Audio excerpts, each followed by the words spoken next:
আমি যে দেখো এখান থেকে গেছি কাউকে হক বোঝানো, কারুর জন্য ইনসাফ করে দেওয়া, কারুর ফাসাদকে হল করে দেওয়া দিতে, কারুর মাসলা মাসালের মধ্যে কিছু বেনিফিট তাদেরকে মানে পথ দেখাতে, হয়তো কোরআনের দাওয়াত দিতে, হ্যাঁ না, হয়তো মানুষের মুশকিলাতকে আসান করার জন্য জাদ্দোজাহাদ করলাম, এইটা ভেবে যে মানুষ আমাকে কিছু দেবে না ঘুরিয়ে, আর কারুর কাছে তুমি কিছু চাও না, না সম্মান, না পয়সা, না দৌলত, না শোহরত, শাহাদাত হে মতলুব ও মকসুদে মুমিন, না মালে গনিমত, না কিশোর কুশাই। আল্লামা ইকবাল বলেছেন এটা, শাহাদাত হে মতলুব ও মকসুদে মুমিন, না মালে গনিমত, না কিশোর কুশাই। আল্লাহর রাজা এটা হচ্ছে তোমার মাকসাদ।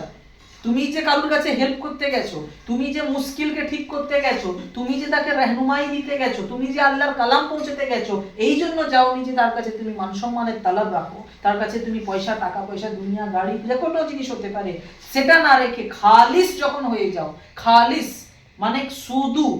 খালিস আল্লাহর জন্য, যে আল্লাহর রাজার জন্য আমি নামাজ পড়ছি, আল্লাহর রাজার জন্য হজ করছি, আল্লাহর রাজার জন্য যাকাত দিচ্ছি, আল্লাহর রাজার জন্য সুন্নতে আমল করছি, আল্লাহর রাজা, এটা হয়ে যায় তাওহীদ কিছুটা এর পরে, হ্যাঁ না। তো যখন শুধু আল্লাহর রাজার জন্য হবে, তখন তুমি তোমার জান, এই যে কারোর কাছে যাচ্ছ, নিজের জাহানকে নিয়ে যাচ্ছ, তখন তার মানে হবে তুমি বান্দাগি ইবাদত করছো, নিজের জাহানকে আল্লাহর মুতাবিকে লাগাচ্ছ, হ্যাঁ না। আর মাল কিভাবে খরচ করছো?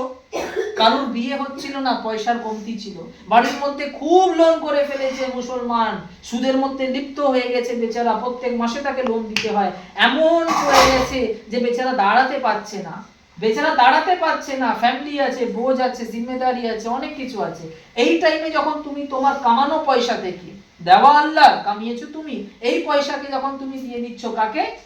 এই পয়সা যখন তুমি দিয়ে দিচ্ছ কোনো মাজুরকে, কোনো মজবুরকে, কোনো লাচারকে, আর তার প্রবলেম হাল হয়ে যাচ্ছে, সে লাইফে দাঁড়িয়ে যাচ্ছে, সে আবার ভালো পজিশনে চলে আসছে, তার মানে তুমি এইটা ভেবে যে যদি না দিয়ে থাকো যে সেই মানুষ থেকে আমি ভালো হতে চাই, সেই মানুষের চোখে ভালো হতে চাই, দুনিয়াওয়ালার কাছে ভালো হতে চাই, এইটা যদি মানুষ না ভেবে, এইটা ভাবে যে শুধু আল্লাহর জন্য, আল্লাহর রাজার জন্য, আল্লাহকে রাজি করার জন্য, আর আল্লাহর ইবাদতকে এইভাবে করার জন্য যখন তোমার জাহান ওঠে, আর তোমার পয়সা থেকে তোমার কামানো পয়সা ওঠে তার জন্য, এটা শুধু যদি আল্লাহর জন্য হয়, তাহলে এটা হয়ে যায়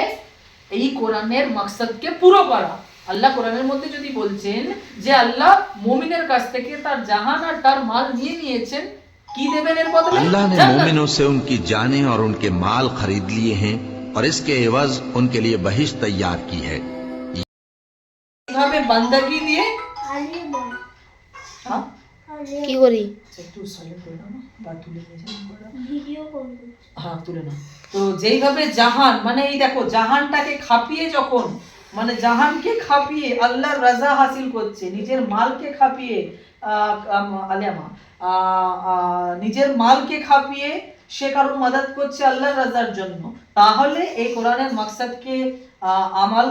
এই কোরআনের মাকসাদটাকে পুরো করা হলো, আল্লাহর বান্দাগি হলো, আল্লাহর ইবাদত হলো, কিয়ামতের দিনে তুমি জাযা ও খের পাবে। তো এইভাবে আল্লাহর রাস্তায় নিজের জাহানকে, নিজের মালকে লাগাতে হবে, বুঝতে পেরেছো? তো মেরি জিंदगी का मकसद तेरी दीन की सरफराजी, मेरी जिंदगी का मकसद तेरी दीन की सरफराजी, मैं इसीलिए मुसलमान और मैं इसीलिए नमाजी। वो जो कहा किसी ने कि मेरी जिंदगी का मकसद तेरे दी की सरफराजी, मैं इसीलिए मुसलमान, मैं इसीलिए नमाजी। अस्सलामु अलैकुम व रहमतुल्लाहि व बरकातुहू।